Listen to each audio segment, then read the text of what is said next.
So, Commissioner Lasser, we have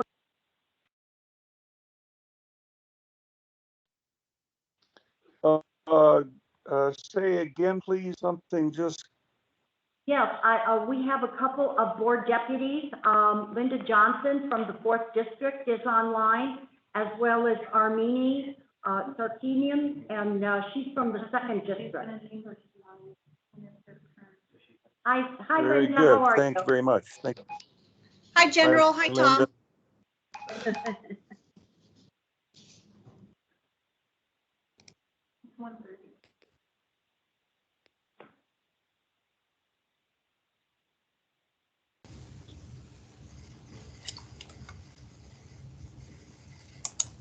Okay, it's 1:30, so we should start the meeting. Commissioner Lasser?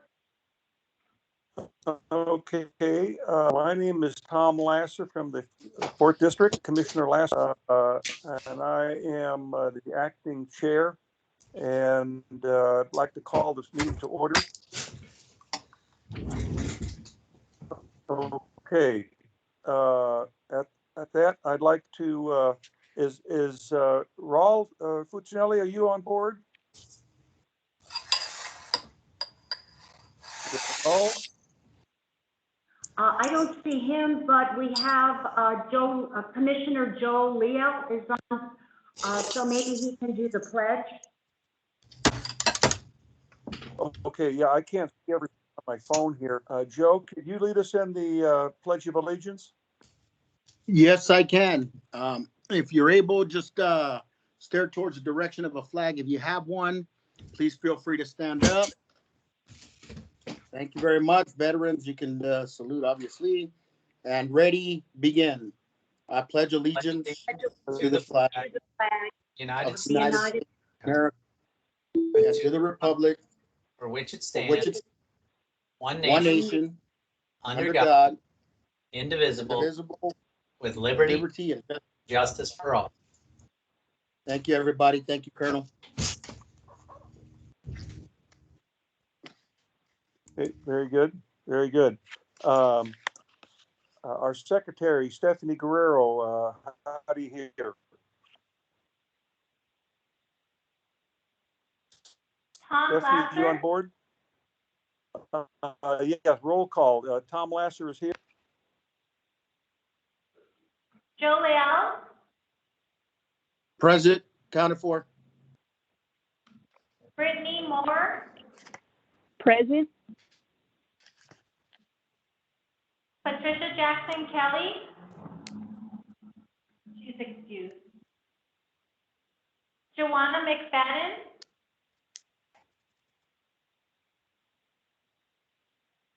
Ruel Fuentesilla? Michael McDowell? Here. I'm just gonna call out the other two one more time. Joanna McFadden?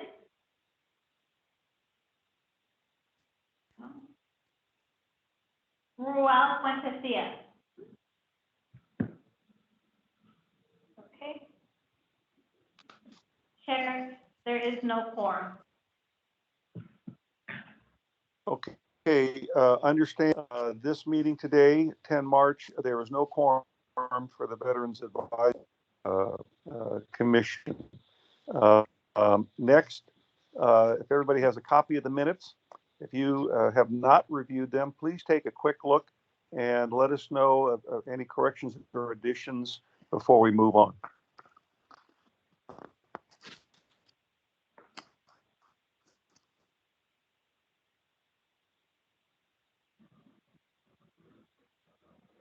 Okay, if there are no corrections or additions to the minutes,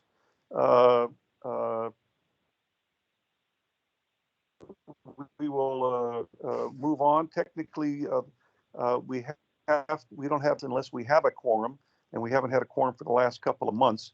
So the 9 December minutes have been previously approved, and all we can do under our bylaws is take notes until we have a quorum for historical purposes. So having said that, I'm going to move on to the chairman's report. And I'd like to state that we have several vacancies on the committee. We've had an extraordinary turnover in the last couple of months. I ask all of you within earshot that we always seek new commissioner. And all you have to have is a honorable discharge and be a veteran of any member of the armed services. You have to live in the district that you represent. For example, I live in Redondo Beach, which is in the 4th district, and I represent Supervisor Janice Hahn. So do your homework. And if you're interested, contact your supervisor's principal deputy and start that process. We have several, and that's one of the reasons why we haven't had a quorum the last couple of months. Also,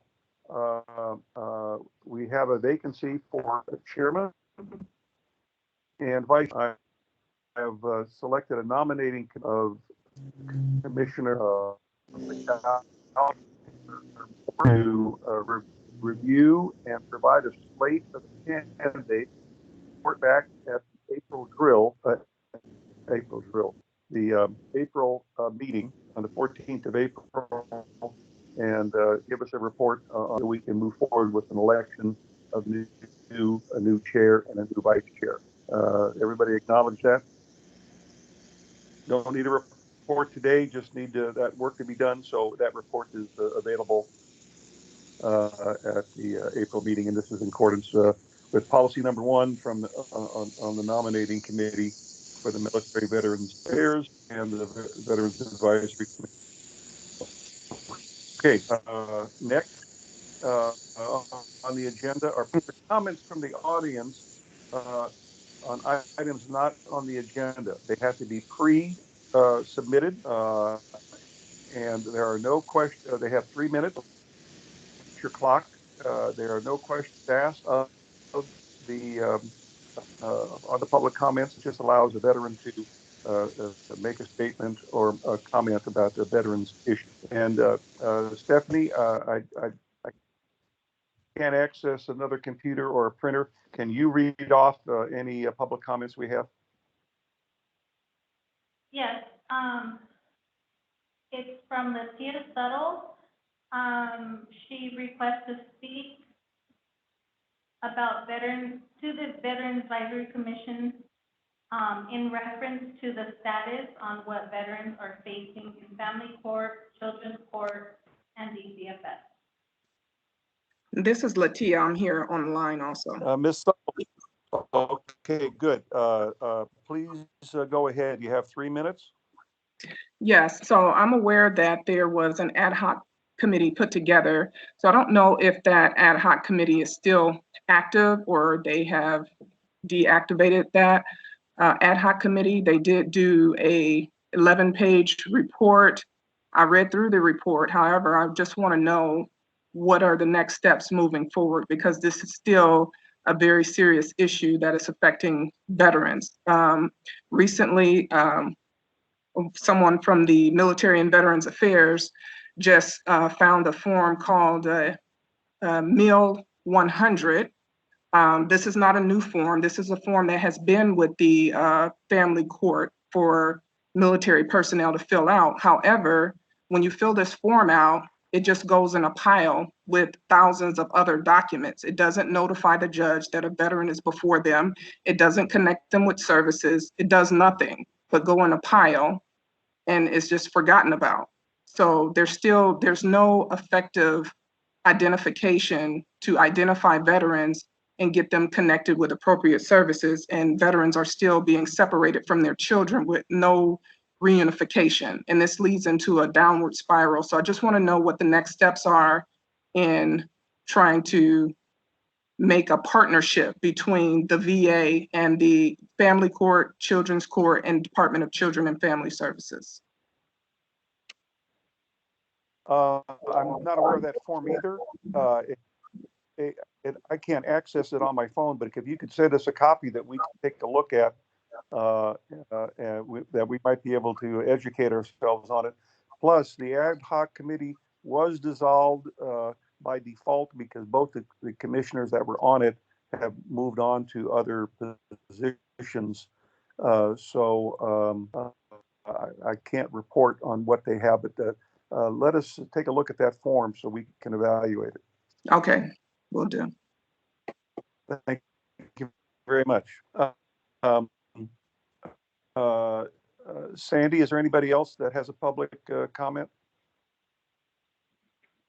Stephanie? any- No others.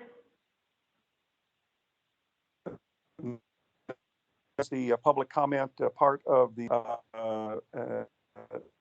next. We have a couple of guest speakers. I'd like to introduce Stephanie Wade. Stephanie Wade is a former Marine captain. She used to work for Congressman Gil Cisneros. She's a veterans advocate in Orange County, and she'd like to discuss her program that she initiated in Orange County with the supervisors there about upgrading military discharges. Stephanie, are you on board? Yes, sir. Thank you, Colonel. Is my camera going too? I It's hope. all yours. I'll be very 10 or 15, brief. and there are no questions. Just those questions from. There are no questions from the audience. Go Okay, ahead. I'll be very brief, but what I want to emphasize is the subject of my little presentation is on LGBT veterans, the majority of whom, or I'm not sorry, the majority, approximately 250,000 veterans are LGBT and have discharges that contain adverse information related to their LGBT identity. So let me be clear about that. Between 1949 and 2011, when Don't Ask, Don't Tell was repealed, there were 114,000 veterans that were involuntarily separated from the military, most of them with bad conduct discharges, simply for being gay or lesbian, or perceived to be gay or lesbian because they had they were transgender. Only 8% of those veterans have even bothered to apply for upgrades. And then in addition, there are a number, 134,000 veterans who are transgender and transitioned since leaving the service and who are subject to employment discrimination because their DD-214s have their old name and old gender markers associated with them. I'm one of those veterans. I'm a transgender woman, and I served honorably. I served almost 9 years in the Marine Corps. I was enlisted for 4 years, honorably discharged out of the Marine Corps, and then returned as an officer and served as an infantry officer for another 5 years. And so both of my DD-214s have my old name, Christopher S. Wade, which is somebody that doesn't exist because I've legally changed all my other documents. But it is very difficult to change these documents. Overwhelmingly, what we find is that the veterans community views this as a change that needs to be made. It's not controversial within the veterans community. The problem is that the process that exists for upgrading and changing these discharges is incredibly cumbersome. So as I mentioned, those that are already eligible, only about 8% have even bothered to apply. And many of them, their applications for corrections are turned down for technicalities, or because, the DOD didn't see them as adhering to the very strict protocols. The basis of this is essentially that US Code Section 10 defines only 2 pathways for an upgrade, both involving a discharge board. This is essentially written into law as a clemency procedure for people who are killed or kicked out of the military for generally felonious conduct. I mean, these are people who had repeated DWIs, who may have been guilty of theft or some other serious infraction. Unfortunately, in the past, being LGBT was part of this category. But now, whether you're honorably discharged and you're transgender, or you're somebody who maybe was a Vietnam era draftee and was expelled from the military, you have to go through the same process that somebody who's a criminal would go through. And it's an extremely complicated, often very expensive procedure. I think, as people know here, the process for any kind of an upgrade, often requires the work of an attorney. It can cost, it often costs about $1,000 to engage a private attorney to do this work. There are some foundations that will do this work for LGBT veterans pro bono, but even then, there's usually a long waiting list. I will give you a case in point.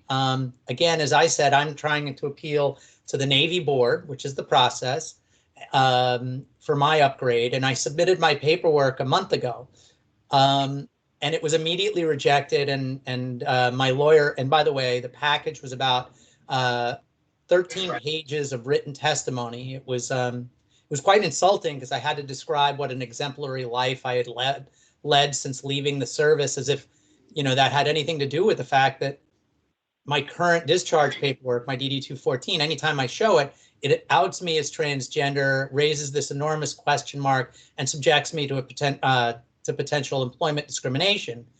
And as I say, the process was not culturally sensitive to the issue or culturally informed at all. And so the Navy board very matter-of-factly kicked it back to my attorney and I and said, well, we're just rejecting this now because the National Personal Record Center is no longer open for these kinds of requests, and we need to see your service record book and your officer's qualification book. My attorney pointed out, rightly, and they've not answered yet, that there's nothing in the legislation that says they need to review that I provided my DD-214s, both of which said honorable discharge on them, and I simply wanted a name change. So that was just, and there's nothing in the law that says that they need my record books. So that's the kind of thing that veterans are facing. What I would just say, in sort of wrapping this up, is that there's really a move to correct this. I've been working with the Modern Military Association of America, who's lobbying on this issue. I've been working with Equality California and its national legislative director, and I'm a board member of Equality California. And we've had meetings with several members of Congress. Probably most significantly, and the one we really hope is going to really move the ball, is Representative Jackie Spears of California's 14th District in San Mateo and San Francisco. She is on the House Armed Services Committee, which is the most appropriate committee to move this legislation. And she actually chairs the House Subcommittee on Personnel.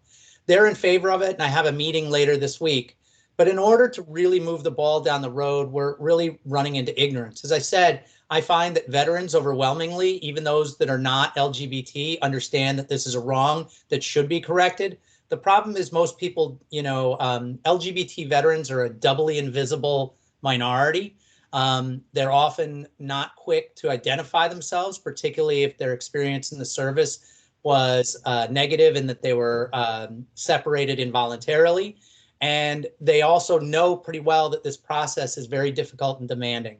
So you probably aren't having people beating down the door.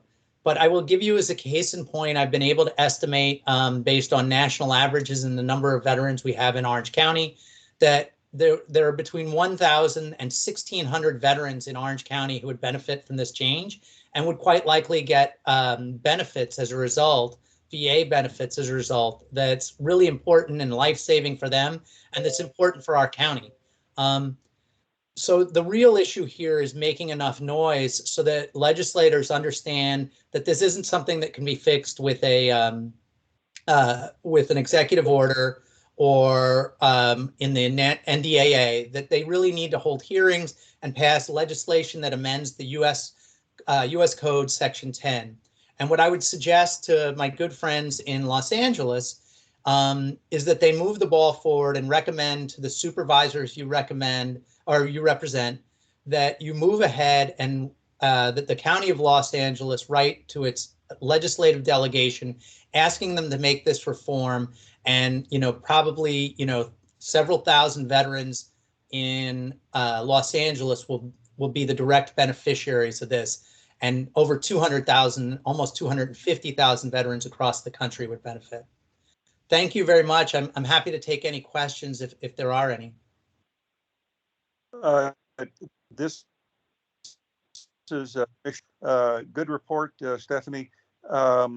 Could you explain briefly what you were able to accomplish in Orange County? So the issue is ongoing in Orange County. I will tell you that I sit on the Veterans Advisory Council in Orange County, where I represent the 4th District for Supervisor Doug Chafee, whose office is quite supportive. And I will tell you that this issue was raised on our Veterans Advisory Council, and the Veterans Advisory Council unanimously supported the creation of an ad hoc committee that I chaired, and that we created a letter with statistics and language for a resolution that the board could use if it so chooses. That letter is currently with the Board of Supervisors, and I expect them to agendize it at some point.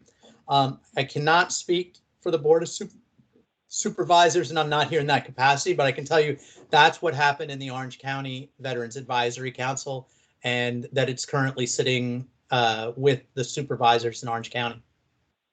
I should also point out that that Secretary Imbasciani, the Secretary of the California Department of Veterans, is strongly supportive of this. But we strengthen his hand and Jackie Spears' hand if we can really raise public awareness. And as I said, it's not like your LGBT veterans are going to beat down the door asking for this, because they've been so beaten down already. But they are really going to be beneficiaries of this, and working in collaboration with the veterans group at the LA LGBT Center would be a really strong way to help advance this and find some of the stakeholders. I know there are people in that group who've talked to me about this. Okay, good. Can you send us a document with that request, and we'll share it with the board deputies and see if we can get some traction there. Can you help us out with that? Absolutely. I'll send you a copy of the letter that was forwarded to the Board of Supervisors, and I'll send it directly to you, Colonel Lasser, if you don't mind. Okay, that's fine. I'll share it with the department, and we'll get it circulated amongst the board deputies for review and consideration. Any other questions of Stephanie Wade? If there are no more questions, thank you very much, and let's keep in touch on the subject. Thank you so much, Colonel, and thank you, General Wong, as well. Okay, good job. Next on the agenda is a friend of mine, a neighbor, who's going to speak about women's military history, Admiral Sandy Adams, and I'm going to turn this over to General Wong right now. Well, I'd like to introduce my friend, Admiral Sandy Adams. She had a stellar 34-year career in the U.S. Navy, commanded many different deployments, and also worked as a director in Raytheon Space and Airborne Systems. And I understand, Admiral Adams, you recently retired from Raytheon. Is that correct? Yes, I am fully retired now, which gives me time to talk about some of my favorite subjects like today. Yeah. And so we thought it would be fitting, since this is Women's Military History Month, to highlight something that's near and dear to our heart, and that is the Women's Memorial. And so, Admiral Adams, would you please tell us about that? And you are the ambassador for this region and are actively recruiting women veterans to register with the memorial. That is absolutely correct. In fact, is it possible that my slides will be able to be shown? Because I've got some visuals that might be helpful in the story, but if they're not available, I can keep going anyway.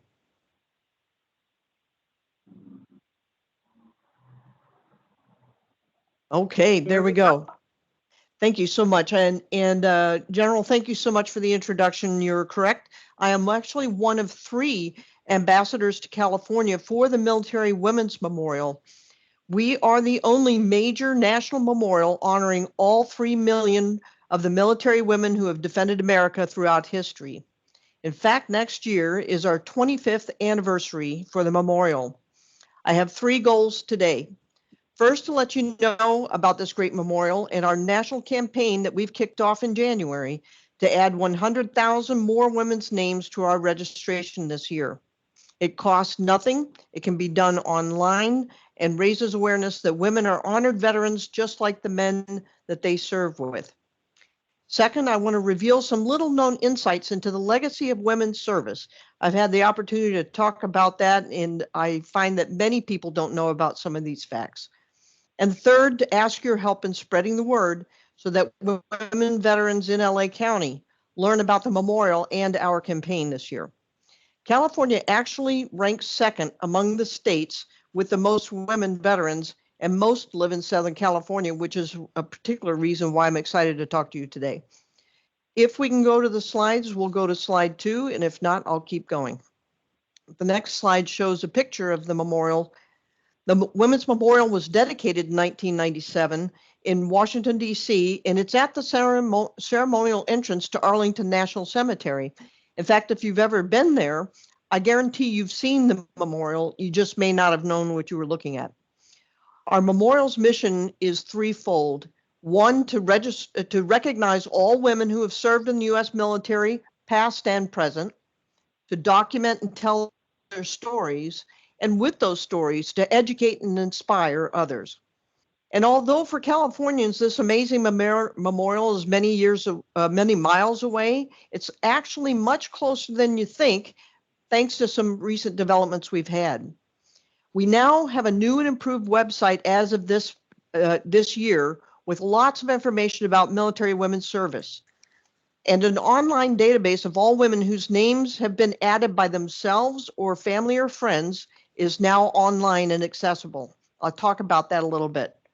Registration can be done online now, where in the past we had to do it by phone or with a form. And names can also be searched to see if someone's name is already on our honor rolls. The other thing you might like to know is that our exhibits are being modernized and will be, in fact, are already viewable. You can actually go to our website now and click on Visit and 360, and you can see portions of the memorial. That's something that makes it more accessible to Californians. And speaking of new exhibits, we opened a new one last week. It is called The Color of Freedom, that honors the diversity of our servicewomen. Although 3 million women have served this country, there's actually been a well-kept secret in the past. It wasn't until 1980 that the census first asked women, have you ever served in the military? And even back then in 1980, an astonishing 1.2 million said yes, which led to the VA starting to take support for women veterans more seriously. 2 million women veterans are living around the United States today, including 160,000 in California. Only Texas has more living women veterans than California. Now, let me tell you a little bit more about how women have served. Women have served this country unofficially in the early years, like from 1776 to 1901, supporting their husbands who served, or as contract nurses. You may know the name Molly Pitcher, but her actual name was Mary Hayes Macaulay, and was by far not the only woman to serve unofficially during the Revolutionary War. 3,000 women were contracted by the Union during the Civil War as nurses and served on hospital riverboats like the one in my slide. So if you have a chance to see that, it's a pretty cool photo or drawing. And so these nurses served on these hospital riverboats so they could stay close to the battlefields to treat the wounded men who had been fighting. And towards the end of the 1800s, after the Spanish-American War, the Army realized that they needed to establish a nurse corps. And so the first group of 100 women began to serve officially in 1901. That was almost 20 years before women even had the right to vote. But we, all of a sudden, in 1901, thanks to the Army and those nurses, had a chance to serve officially for the first time. Well, not much longer later, World War I happens. 35,000 women served during World War I, including 18 African-American nurses who served stateside caring for German POWs and African-American soldiers because, oh, by the way, others didn't want to take those tasks, but these women took it on. During World War II, 400,000 women served, including overseas, mostly as nurses, but in many other roles as well. Thousands served overseas, particularly nurses. For example, Army nurses landed at Normandy 4 days after D-Day, caring for the men who were fighting. Army and Navy nurses served in the Pacific, including 90 who were captured as POWs by the Japanese. During the Vietnam era, 265,000 women served around the world, including 7,500 mostly nurses who served in Vietnam and Southeast Asia. And the names of the 8 who died are on the Vietnam Memorial Wall. During the Cold War in the 1970s, women started to fly non-combatant aircraft and serve on non-combat ships. And the percentage of women in the military began to grow. You may not know, but even though we were able to officially serve in 1901, we only really served during times of war. And only in 1967, when we became official part of the military, a 2% cap was put in place. And it wasn't until 1967 that that 2% cap was lifted. And women kept serving, and they kept joining. After Desert Storm in 1991, Congress repealed the combat exclusion law, but the Pentagon said, not so fast, and implemented regulations limiting women serving in many combat roles. Nevertheless, women kept signing up and serving wherever they could. And since 9/11, well over 300,000 women have deployed at least once to Iraq, Afghanistan, and other areas. And women have increasingly served in broader roles.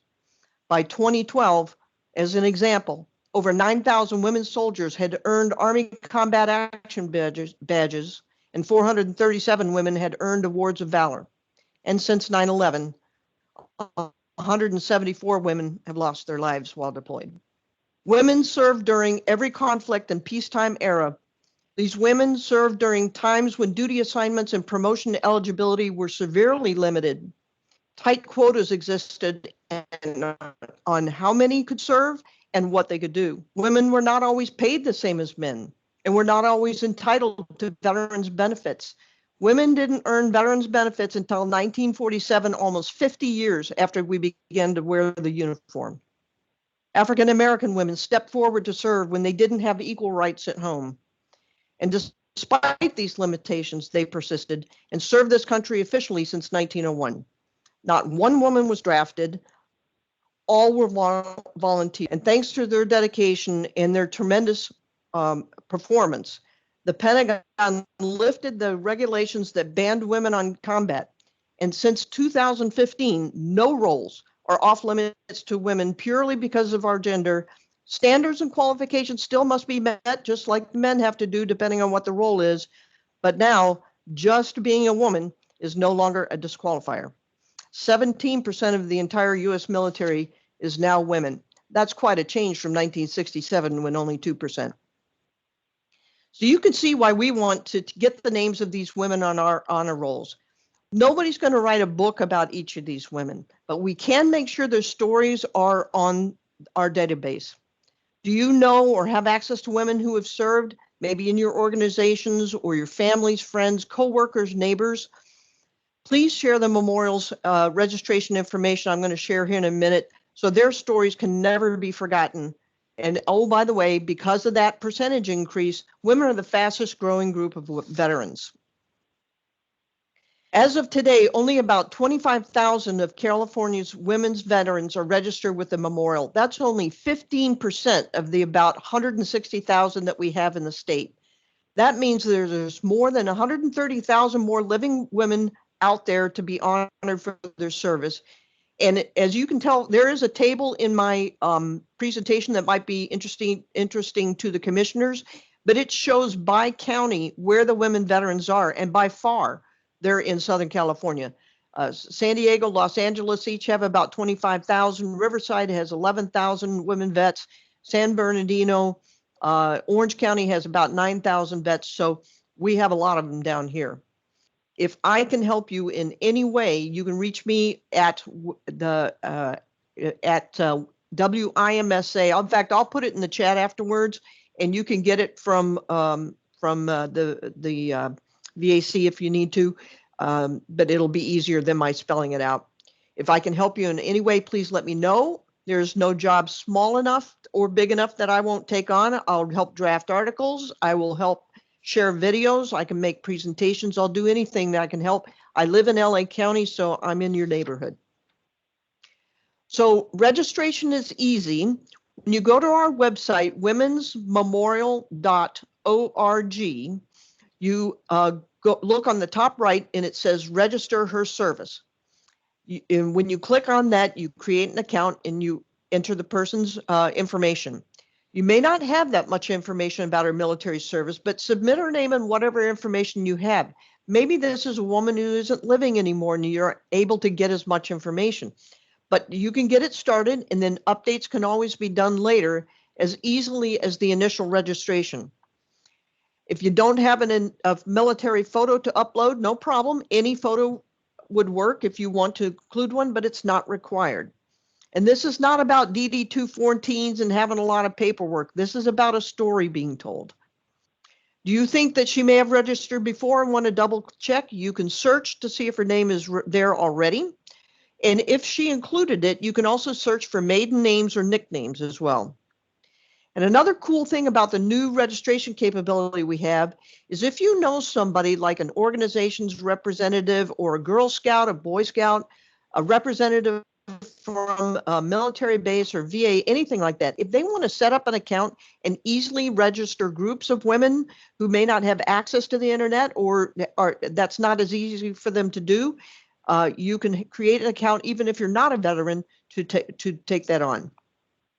Almost 300,000 women are already registered with the Women's Memorial, but that means we've just scratched the surface of helping tell the stories of the other 2.7 million women who are out there. Our goal is to add 100,000 more names this year. After the registration is complete, her name is permanently in the registry. And you can also order a certificate. I found that men in particular are interested in this part. You can order a registration certificate that you can, it's a nominal fee, and you can present it to the woman or her family. And you can do this for a woman who's still serving. You could do this for somebody who is has recently had a promotion or is retiring, or any kind of memento, birthday, something like that. Anytime is the right time to register them. And this certificate can be an heirloom for the family and for her. So that is my story. Please help us spread the word. You can reach me at the email that I'm going to type into the chat. And if I have time, I'm available for questions now.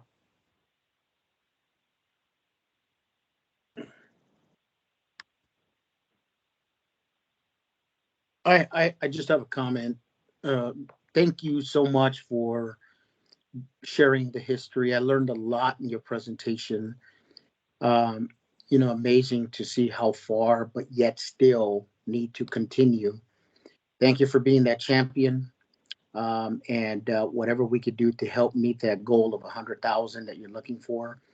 I think once the word gets out, I think, it's very interesting that in many cases, those that are serving or those that have served, female veterans may not be aware of their own history. I think this is very, very proud moment now. So thank you very much. I think you're the perfect selection for, speaking with us today, given the value of what the month represents. So thank you, Sandy, for sharing. I definitely appreciate and welcome you.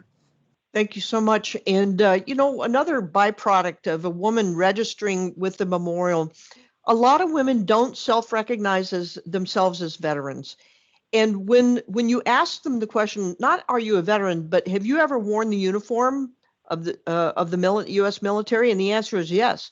Once they self-identify as a veteran, they begin to look into the benefits that they're eligible for, and they and their children can benefit from that. So thank you for your comments. You know, Sandy, I want to end it with this, a little bit. There's some things that, you know, commissioners, we get an opportunity to share what we've been doing in the community.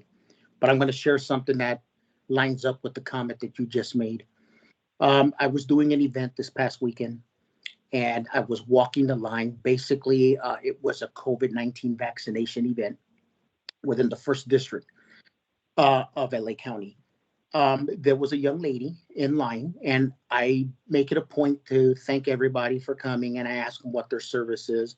And I had noticed that this young lady was on her phone. So intentionally, I bypassed her just because I didn't want to be rude. But then I overheard her having a discussion about when are times going to change. So I walked up to her and I said, "Ma'am, is everything okay?" She says, "You're part of the problem." And I was a little confused. And I said, "What do you mean by that?" And she said, "You didn't acknowledge my service." And I said, "No, ma'am, actually you were on your phone, but now I want to thank you for your service." She goes, "You know what? You're right. I'm not mad at you. I'm upset at the VA." And I says, "Oh, okay. Well, is there somebody I can connect you to?" She says, "No, I'm upset because when I went to the line, they said, 'Where's your husband?' When in fact, I'm the veteran." So there are certain breadcrumbs throughout the day or that we can learn and make aware that that's still happening. So we're out there educating, and it may have been a miscommunication, but it bothered her so much that it ruined her whole experience at the site.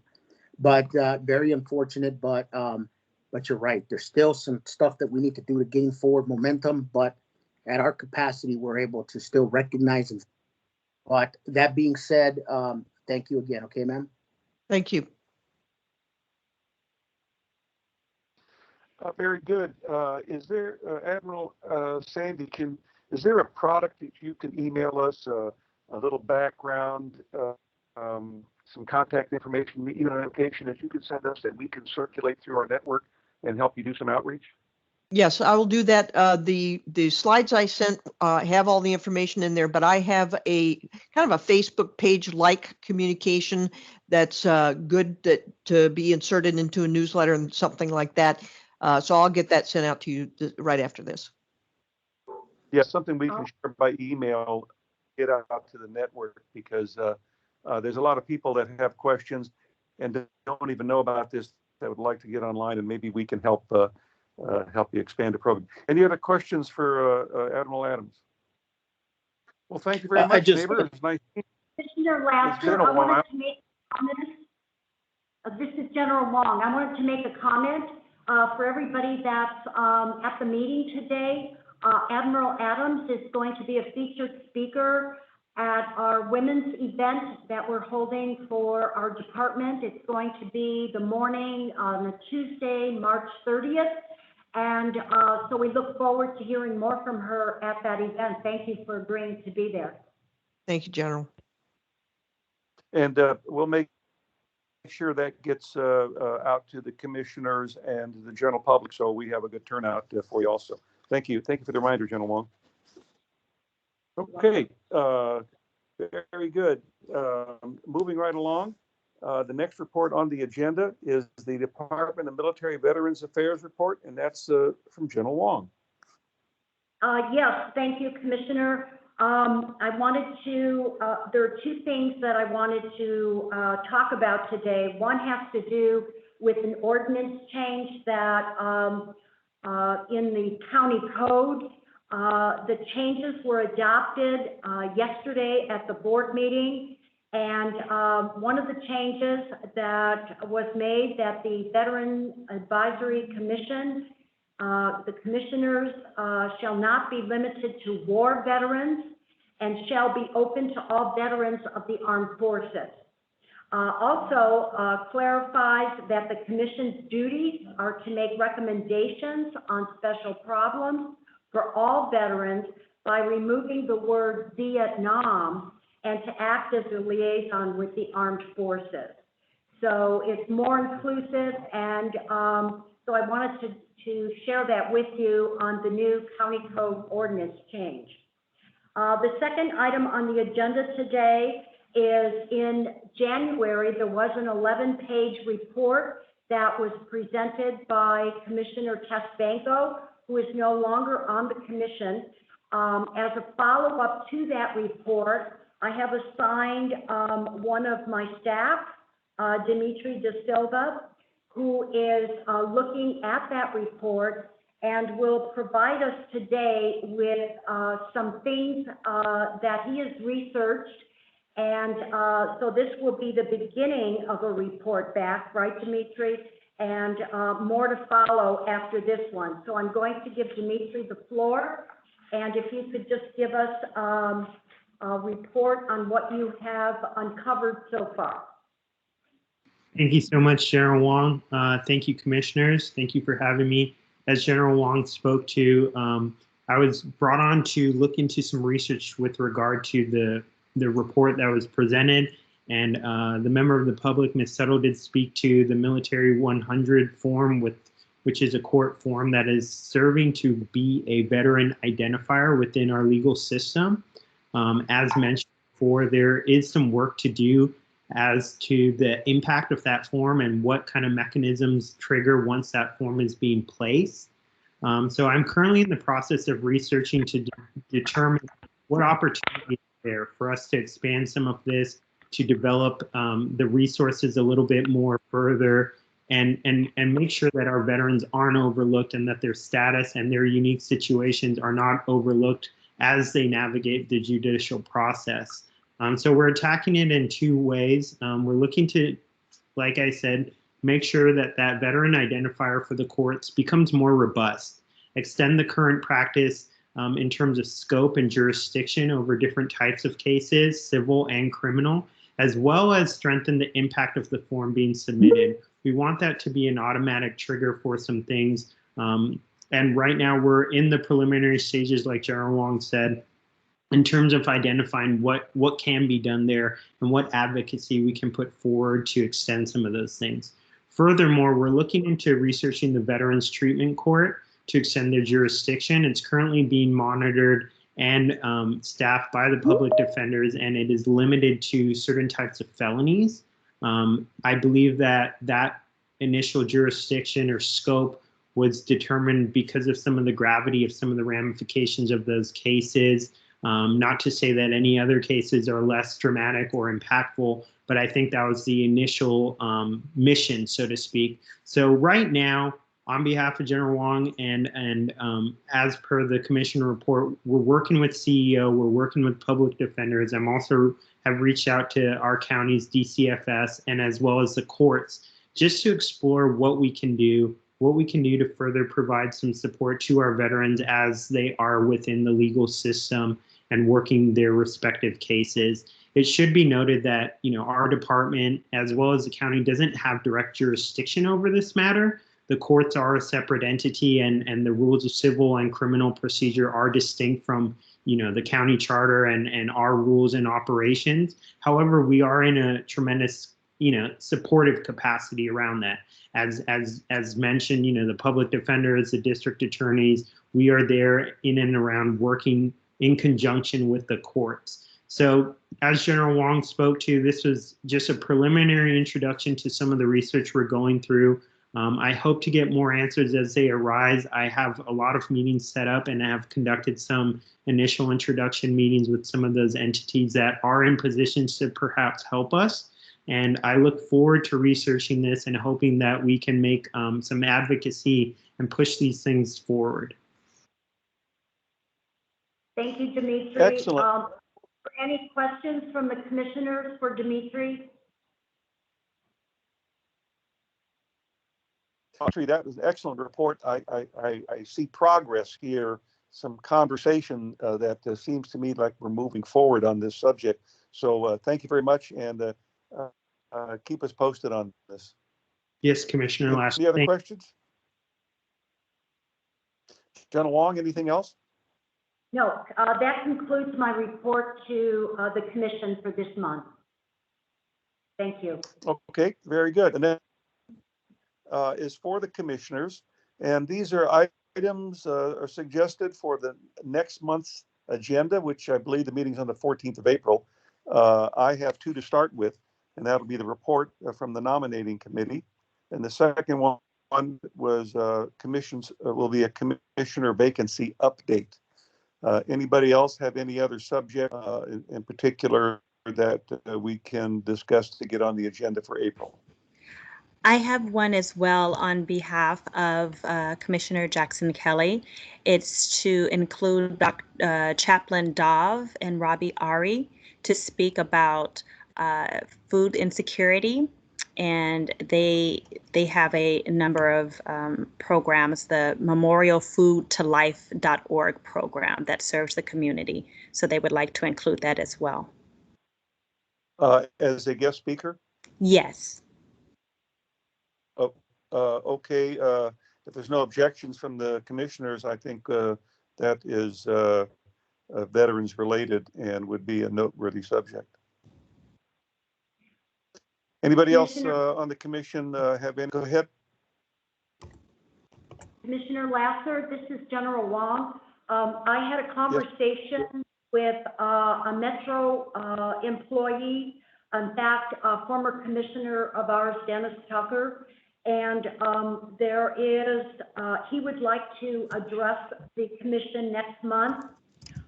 There's going to be a new program that will be initiated and part of a board motion that will be coming up in May this year for something called FARELESS, F-A-R-E, Less Systems Initiative. And it will affect the veteran community. So he would like some time on the agenda next month. Okay, that Dennis Tucker is a former commissioner and a friend of the department. Yes, veterans related. We will include that. So we'll have 2 speakers for April. Any other input on the agenda that we can plan for? Okay, now we're down to the good of the order.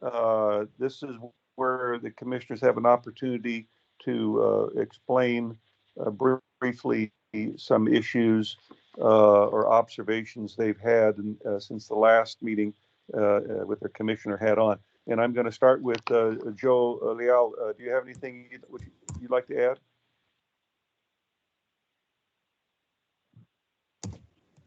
Okay, right along. Speaking of Dove, yes, I'm on. Speaking of Dove, I was just texting him back and forth.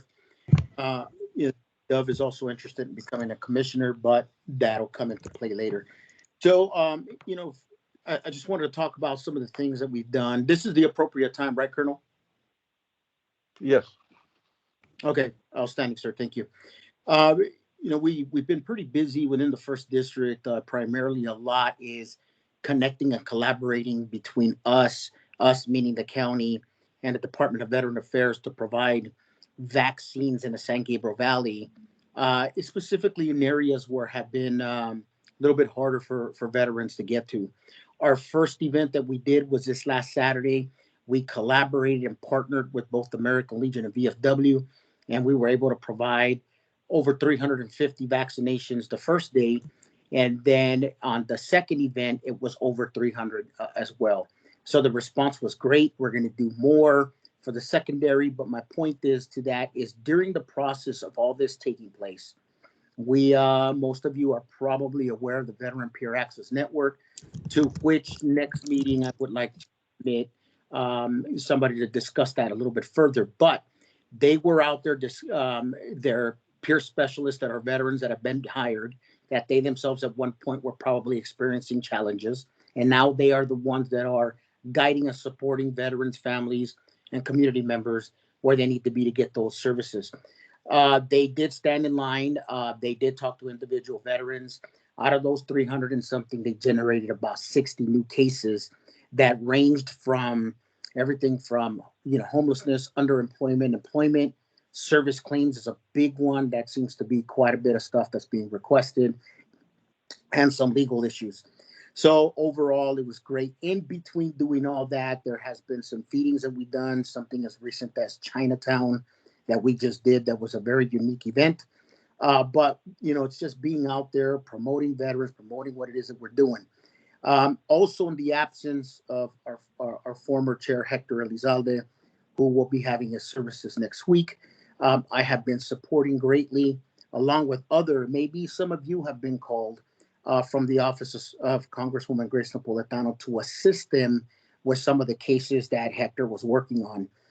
He's definitely missed. Obviously, I felt that I need to bring it on because last week I couldn't make the meeting. I do apologize, but I was a bit too, it was just too hard for me to do so. So thank you everybody for supporting me through that. But that being said, we do have a lot of other events coming up, but we've been pretty active, pretty busy serving our veterans, families, community. And at this time, that's pretty much what I got. Thank you, Colonel. Very good, very good. Thank you. Mike McDowell, Commissioner McDowell, you still on? Do you have anything you'd like to add? No, I just want to, been working with Roberto over at as far as Supervisor Barter's office, particularly about what we've been talking about previously as far as finding very, very qualified candidates for the commission, and then but that's all I have to pass at this time. Okay, thank you very much. Brittany Moore, anything you'd like to add? Commissioner Moore? Not at this time. Thank you. Okay. Myself, nothing much to report, but I was a last-minute addition to a Sunday Veterans Talk Show, Operation Confidence, on the radio, chaired by Consuela Mackey, that some of you might know, and Matt Davidson, and they had a vacancy, so I didn't know what to talk about, so I talked about the Department of Military Veterans, Patriotic Call, and the Veterans Commission, and I think it went over very well, and that's something all the commissioners ought to be able to do, is toot our horn and spread the word, so to speak. Having said that, I think that's all the commissioners. Again, we did not have Commissioner Lasser, yes. Commissioner Lasser, Commissioner McFadden is online. She is at the meeting. Oh, I'm sorry. I can't see that on my phone. That's okay. Hello. Please, Commissioner McFadden's our newest commissioner, and do you have anything you'd like to add for the good of the order? Well, thank you again. It's a pleasure to be in such great company with all of you, and I appreciate that having such a robust committee with really, really great people who are doing amazing things for the community. So I look forward to continuing to serve in this capacity. I also, as we're talking about tooting horns and promoting things that are important and of value to the military, the New York Times just recently, I think it was last week or a week or so ago, pushed out an article on the updated practices for women and hair in the military, and also for men. So there's an adjustment to the AR 670-1, which has a very huge impact for women in particular. And in that article, I was actually highlighted on the front page. So if you didn't have a chance to pick it up, I'll drop a link, but it's very cool, promoted our unit, but also more importantly, talking about inclusive practices for women overall. So just continuing to champion good things as the military changes and evolves for the needs of everyone. So, but aside from that, just happy to be a part of this commission and this committee as a whole, and thank you again. Welcome aboard. And in final note, apparently this is Commissioner Quintacella's last meeting, because his term is up, and I think he's going overseas. So we bid adios to him. And with that, I think we're close to wrapping it up. And I'd like to adjourn the meeting in the memory of Commissioner Chair Hector Alzate, United States Army. And do I have a motion to adjourn?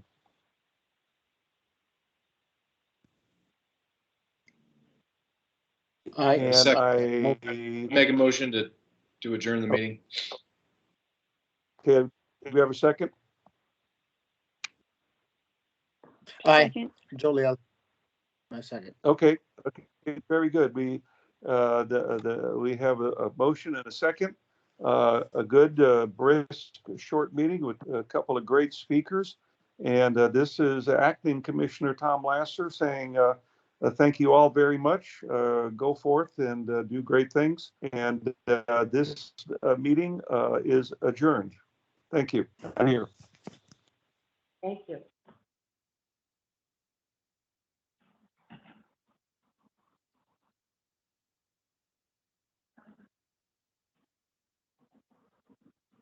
It was exactly 1 hour. Yeah. You know, I'm glad that he was on the video at least, Yeah. you know, because I just had I mean, it's very hard when you can't see people, and then he couldn't see the screen, Mm-hmm. and, you know, I had to let him know, like, McFadden was on, and,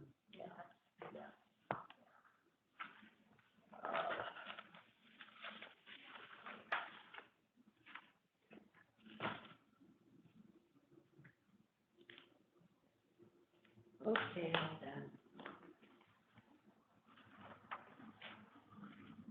Well, Linda Johnson was on the call, Mm-hmm. and I recommended Admiral Adams to be a commissioner. And I told her, I said, make sure you attend the meeting. Hi, Tom, how are you? It went fine. It went just great. I think it did, but thanks for reminding me about Tucker because I didn't have a pen.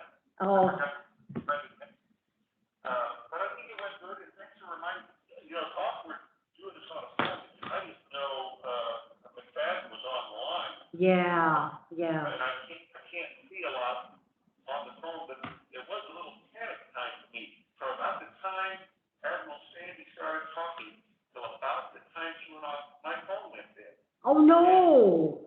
I was scrambling trying to figure out how to get back, and I finally had to turn it off, reboot it, get back on. It took me 10, 12 minutes, and as I panicked, and then I tried to call, and the call wouldn't go through. Oh, So nobody missed me, but because she was talking, but I did get back on, and I think it went well. I think the Dietrich report was stunning. I didn't know he was going to go that. I didn't know he'd made that kind of progress. I didn't know he made that kind of contact. yeah. That was a teacher subtle. That I should have been a little satisfied. Yeah, she did, she was. I got a text from her, and she is.